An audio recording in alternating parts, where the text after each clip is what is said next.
आज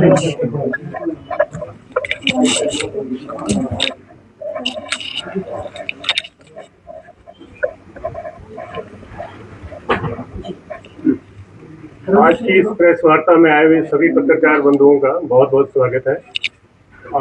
आज हमारे बीच में साथी लगते हमारी पश्चात क्षेत्र से विधायिका मैडम रीना कश्यप जी और हमारे साथ पूर्व में स्वास्थ्य मंत्री रहे डॉक्टर राजीव सैजल जी, प्रदेश में महिला मोर्चा की सम्माननीय अध्यक्षा मैडम डेजी ठाकुर जी और हमारे अनुसूचित मोर्चा के प्रदेश उपाध्यक्ष नंदराम कश्यप जी इस बैठक में है, इस वार्ता में है। तो इस वार्ता को हमारे विधायिका मैडम रीना कश्यप जी संबोधित करेंगी। मेरा निवेदन रहेगा रीना कश्यप जी से कृपया अपनी बात। आज की इस प्रेस वार्ता में हमारे साथ उपस्थित हमारे पूर्व में रहे मंत्री जी डॉक्टर राजीव सैजल जी, हमारे प्रदेश की महिला मोर्चा की माननीय अध्यक्षा डेजी दीदी, हमारे बीच उपस्थित हमारे पार्टी के पदाधिकारी भी हमारे बीच उपस्थित हैं और आप सभी यहाँ पर आए हैं। आप सभी का भी मैं बहुत बहुत स्वागत करती हूँ। आज जिस विषय को लेके एक प्रेस कॉन्फ्रेंस करनी थी, जिस प्रकार पूरे हिमाचल प्रदेश में सभी जिलों में ये प्रेस वार्ता हुई है और सोलन जिला के लिए यहाँ पर मेरी ड्यूटी लगी थी और जो हमारा जो मेन मुद्दा है वो जो नारी शक्ति वंदन अधिनियम जिसको लेकर आज की ये प्रेस वार्ता यहाँ पर करनी सुनिश्चित थी।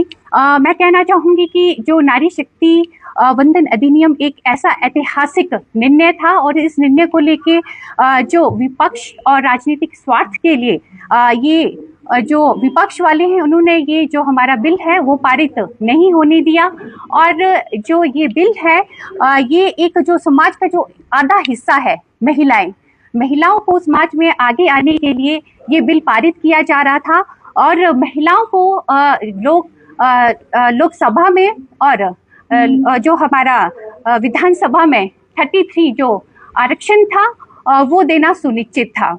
मगर आप सभी को मालूम है कि क्या हुआ। जो हमारा विपक्ष है, कांग्रेस है और सभी ने मिलकर जो इस बिल का उन्होंने विरोध किया, ये बिल हमारा गिरा और इससे बहुत बड़ा जो नुकसान है वो हमारी जो समाज का आधा हिस्सा है, हमारी महिलाएं हैं, हमारे महिलाओं को हुआ है। क्योंकि आज हम महिलाओं को देखते हैं समाज में हर जगह महिलाएं आगे हैं, चाहे वो राजनीतिक क्षेत्र की हम बात करें या अन्य क्षेत्र की बात करें, महिलाएं अपना महत्वपूर्ण योगदान हर क्षेत्र में देती है। और आज माननीय प्रधानमंत्री जी ने जो महिलाओं के मान सम्मान में एक बहुत बड़ा निर्णय लिया था, एक ऐतिहासिक निर्णय लिया था, नारी शक्ति वंदन अधिनियम को लेकर जो 3 दिन का सेशन, जो स्पेशल सेशन बुलाया गया और उसमें बहुत चर्चा हुई और अंत में मैं कहना चाहूंगी एक साजिश जो कि महिलाओं के लिए रची गई और विपक्ष और कांग्रेस और उनके सभी साथ मिलकर दलों ने इसका भरपूर जोर विरोध किया और मैं कहना चाहूंगी कि जब ये बिल गिरा तो उन्होंने एक जश्न मनाया, उन्होंने मिठाइयाँ खिलाई और कहा गया। और मैं तो हिमाचल प्रदेश की मैं बात करूंगी तो हिमाचल प्रदेश में जो कांग्रेस की सरकार है वहाँ भी कई मंत्री ऐसे हैं जिन्होंने कहा कि ये बिल गिरा तो इसमें हमारी जीत है। मैं कहना चाहूंगी कि एक महिलाएं जो समाज का आधा हिस्सा है, अगर वो बराबरी में आ रही है, आगे आ रही है, तो क्या वो उनकी जीत है? यही इस विषय को लेकर मैं कहना चाहूंगी कि महिलाएं क्या हमेशा पीछे ही रहेगी? क्या महिलाओं को आगे आने के लिए जो कदम उठाए जा रहे हैं उसमें हमेशा कांग्रेस का एक ही पक्ष रहा है, हमेशा महिला विरोधी। तो आज जो ये प्रेस कॉन्फ्रेंस यहाँ पर, प्रेस वार्ता यहाँ पर जो की गई थी वो इसी विषय को लेकर कि नारी शक्ति वंदन अधिनियम जो कि बहुत ही महत्वपूर्ण ये बिल था। इस बिल को अगर किसी ने बहुत जोर से जो विरोध किया वो कांग्रेस सरकार और सभी दल है जिन्होंने इस बिल को पारित नहीं होने दिया। और साथ में अगर मैं हिमाचल प्रदेश की अगर मैं बात करूं, मैं महिलाओं की बात आज मैं यहाँ पर केवल इस प्रेस वार्ता में करना चाहूंगी। हिमाचल प्रदेश की विधानसभा में 2 महिलाएं विधायक इनके पास है, एक विपक्ष से तो मैं हूँ। मैं केवल इतना कहना चाहूंगी, अगर महिलाओं की अगर बात करें, महिलाओं की अगर कोई बात विधानसभा के अंदर करनी भी हो या महिलाओं को अपनी बात रखनी भी हो, इनके पास एक भी इन्होंने महिला को ना कोई मौका दिया है, इनके पास एक महिला मंत्री ये नहीं बना सकते कि फिर ये कहते हैं कि हम महिलाओं के पक्ष में है। और साथ में अब हम महिलाओं की बात करें या बेटियों की बात करें, आज हमारी बेटियां कहाँ सुरक्षित है। आप मंडी की अगर हम बात करें, सत्ता घाट की हम बात करें, वहाँ पे एक बेटी के साथ क्या हुआ। हम शिमला की बात करें, शिमला में भी ऐसी एक घटना हुई है जो सामने आई है बेटी से संबंधित। तो ये कुल मिला के मैं कहना चाहूंगी, चाहे वो कांग्रेस सरकार की बात करें या कांग्रेस के नेताओं की बात करें, कहीं ना कहीं ये सभी महिला विरोधी रही है। और ज्यादा न कहते हुए आप सभी को मैंने बहुत लंबे समय से यहाँ पर इंतजार भी करवाया, आप सभी का दिल की गहराइयों से बहुत बहुत धन्यवाद। की आप बात कर रहे हैं, कांग्रेस का भी आरोप है कि 2023 में गिरा है, वो परिसीमन गिरा है, परिसीमन को लेकर जो विधेयक लाया। देखिए, अब तो जो मर्जी बोले, जो सबसे बड़ी बात है जिस विषय को लेके मुझे अच्छी तरह से याद है कि जब ये 3 दिन का सेशन जब बुलाया गया था, उससे पहले पूरे भारत की बहुत सी ऐसी महिलाओं ने जिन्होंने सभी से आग्रह किया था कि जो ये 3 दिन का सेशन बुलाया जा रहा है, इसमें जो बिल पारित होना है उसमें आप लोग सहयोग करें, क्योंकि ऐसा समय बार बार नहीं आता है। ये तो अब वो भाईने पे भाई नहीं, अब जो तो 2023 में पारित नहीं हुआ था, आप लोगों ने लड्डू भी बांटे थे, सबने। देखिए, एक समय होता है, पारित हुआ था, एक समय था, और समय वो सुनिश्चित जो किया था जो कि 16, 17, 18 शायद ये 3 दिन जो सुनिश्चित किए थे दिन, इसमें भरपूर ये चाहते थे कि सभी दलों का समर्थन एक साथ हो, महिलाओं के लिए एक साथ हो, उसमें चर्चा हो, चर्चा करके जो एक विषय सामने आए उसके लिए स्पेशल वो सेशन बुलाया गया था, और जो दिन निर्धारित किया था वो ये था। आपको नहीं लगता कि जब 2023 में ये दिन लाया गया तो बात किया गया था, उस समय इन सभी बातों पे गौर किया गया था, भाजपा के द्वारा 3 साल लग रहे कानून बनाने को, क्या उस वक्त डिस्कस नहीं किया गया था, क्या उस वक्त सभी दलों को निपटा गया, क्योंकि पास को सभी नहीं किया था। देखिए, मैंने अभी भी कहा, मैं पहले भी कह रही हूँ कि समय आने पर ही सब कुछ कार्य होता है। जो समय निश्चित था 3 साल, आप ठीक कह रहे हैं, तो जो समय था, जो समय का वो इंतजार कर रहे थे कि ये समय हमने सुनिश्चित किया कि किस समय हम ये उचित रहेगा कि बिल कब आएगा, ये सारा जी। इसमें दीदी कुछ कहेंगे। आपका प्रश्न है, आपने कहा कि 2023 में ये बिल पारित हुआ, सही बात है। 2023 में सर्वसम्मति से पारित हुआ। It was clear unanimously by all the parties. और उसके बाद जब 2026 में 3 दिन का विशेष सत्र बुलाया गया, 16, 17, 18, और ये 17 अप्रैल की बात है, जबकि ये इसमें डिस्कशन होनी थी। और माननीय प्रधानमंत्री जी ने सबसे आग्रह किया कि बहुत ऐतिहासिक निर्णय है, आप इसमें कृपया सहयोग करें। उन्होंने यहाँ तक कहा कि यदि क्रेडिट लेने की बात है तो आप क्रेडिट लीजिए, और हम क्लियरली बोलेंगे कि आप लोगों के सहयोग से ही हुआ, 2/3 बहुमत से पारित होना था। और मन में एक बात थी कि जब ये यूनानिमसली ऑलरेडी हो चुका है 2023 में, तो अब ये केवल संशोधन होना था। संशोधन ये होना था कि इसको लागू किया जाए 2029 के ही चुनावों में, क्यों हम 2034 की वेट करें। तो इस बात को लेकर हुआ कि ठीक है, आने वाले चुनावों में महिलाओं को पार्लियामेंट और असेंबलीज में 1/3 की जो है रिजर्वेशन दिया जाए। और उसमें वही मैं कह रही हूँ, संशोधन की बात आप कर रहे हैं, संशोधन होना था उसमें। संशोधन को पारित करने के लिए सबको यही लगा कि ये तो हो जाएगा, बिकॉज जब सबने इसको पूर्ण बहुमत से पास किया 2023 में, तो अब तो सिर्फ संशोधन होना। तो संशोधन यही था कि हम क्यों वेट करें 2023 से 34 तक, क्यों ना 2029 में ही इसको लागू किया जाए। तो ये किसी ने सोचा नहीं था कि इस तरह से इसका विरोध होगा, लेकिन एक सुनियोजित ढंग से इंडी गठबंधन ने इसका विरोध किया और कांग्रेस की इसमें अग्रणी भूमिका रही। इसीलिए हम कहते हैं कि कांग्रेस एक महिला विरोधी पार्टी है। उन्होंने इसको गिराया, और गिराने के बाद जिसने सबसे ज्यादा वेदना महिलाओं को दी वो था उनका रिएक्शन। उन्होंने इसको बहुत खुशियों से इसको मनाया गया कि महिला आरक्षण अब नहीं मिलेगा। इस बात की खुशियां मनाई गई कि 2029 में महिलाओं को 1/3 आरक्षण नहीं दिया जाएगा। ये क्या खुशियां मनाने की बात है।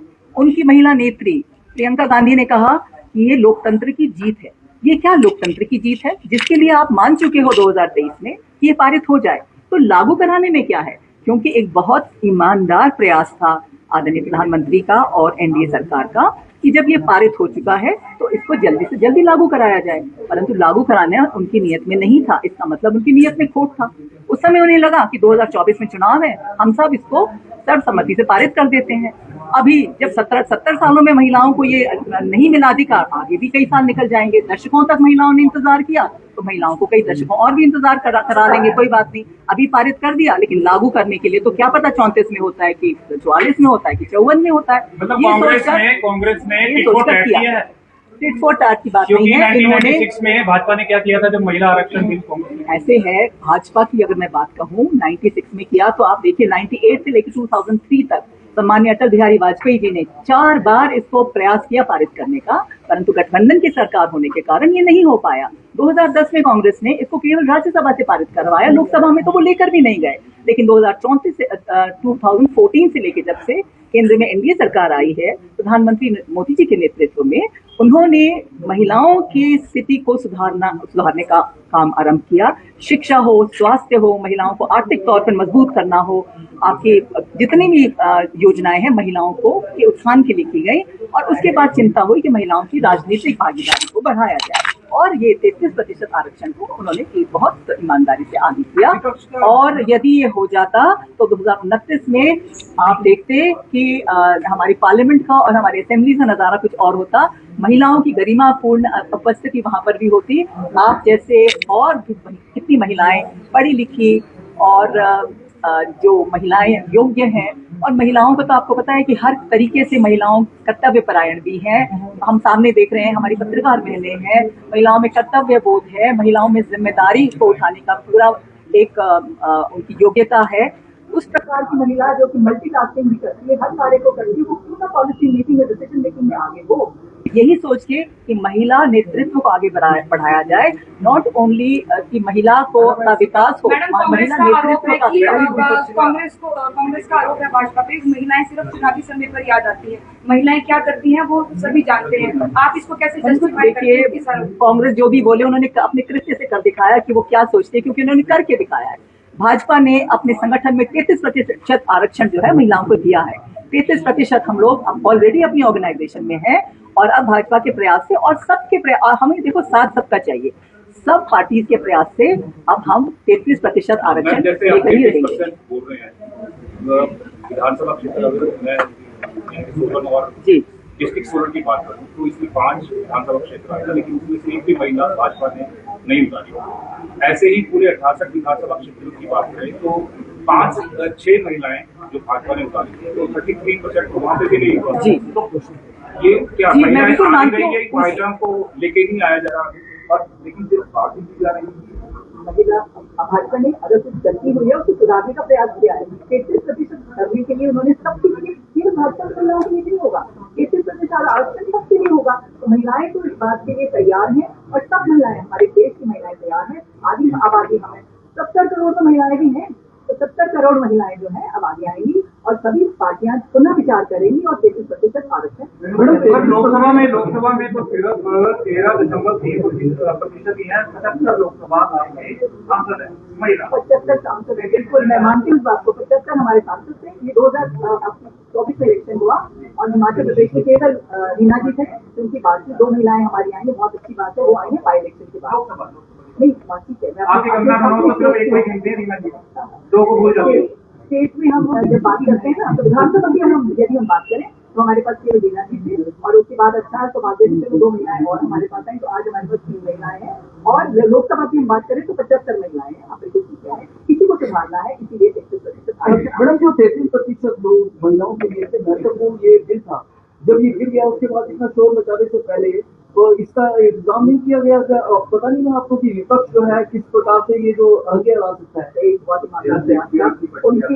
उनको निवेदन किया गया, उनसे ये अपील की गई कि कृपया आप सामने, जब आपने 30 में साथ दिया संशोधन का संशोधन तो ये होगा कि ये आगे नहीं जाएगा। अब क्या पता 1 दशक जाता है, 2 दशक जाता है, हम चाहते हैं अभी हो जाए। तो प्रधानमंत्री मोदी जी ने कहा 29 में ही महिलाओं को ये राइट देना चाहिए, और यदि बहुत लंबे इंतजार हो चुका है। और किसी को तो क्यों नहीं किया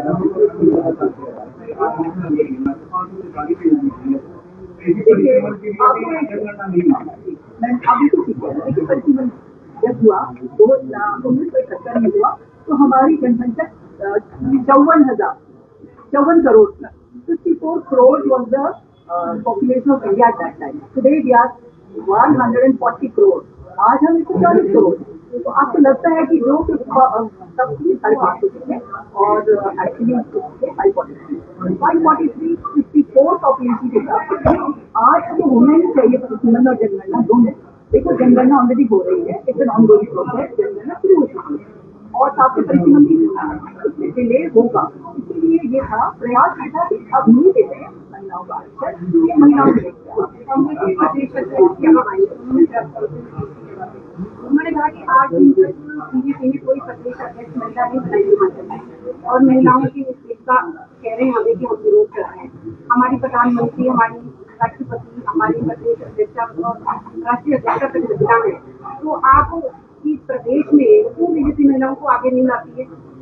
कहना चाहूंगी राष्ट्रीय अध्यक्ष महिला है, दोनों परिवार से ही. अभी वो प्रियंका गांधी बनेगी. आप बीजेपी में नहीं कह सकते कि कौन आगे बढ़ेगा. जरूर जो हमारी कमियां हम उसको दूर करेंगे. बीजेपी में महिला प्रदेश अध्यक्ष नहीं बनी नहीं, वो तो फैक्ट है, वो नहीं बनी, बनेंगे आगे. प्रधानमंत्री नहीं बने वो तो चलो पार्टी बनेगी तो परिवार से बनेगी.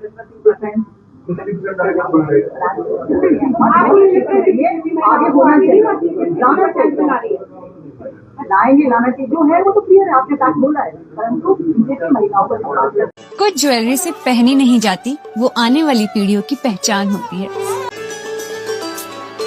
लेगेसी का मतलब सिर्फ साल नहीं होते, वो रिश्ते होते हैं जो वक्त के साथ और गहरे होते जाते हैं. वर्मा ज्वेलर्स का नाम सिर्फ एक ब्रांड नहीं, एक परंपरा है.